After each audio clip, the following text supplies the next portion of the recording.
Hello. Sunday స్పెషల్‌గా chicken curry అయితే చేశాను. సో, ఇప్పుడు మనమైతే చికెన్ కర్రీ రెసిపీ అయితే చూద్దాం రండి. 1 కేజీ చికెన్‌ను శుభ్రంగా వాష్ చేసుకోవాలి.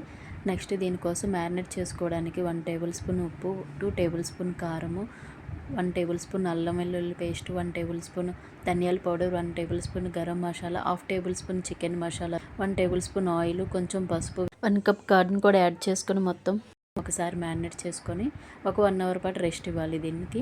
చూడండి 1 అవర్ తర్వాత ఎలా ఉందో. నెక్స్ట్ దీనికోసం కడాయి పెట్టుకొని 2 టేబుల్ స్పూన్ ఆయిల్ వేసుకొని ఆయిల్ హీట్ అవ్వగానే ఒక ఉల్లిపాయ, 2 పచ్చిమిర్చిని అలానే కొంచెం పసుపుని వేసి కొంచెం సేపు ఫ్రై అవ్వనివ్వాలి.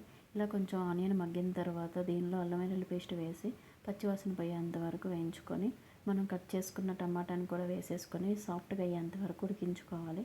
నెక్స్ట్ మ్యారినేట్ చేసుకున్న చికెన్ కూడా వేసేసి ఒకసారి మొత్తం కలిపేసి మూత పెట్టేసి ఒక 10 నిమిషాల పాటు ఉడికించుకోవాలి.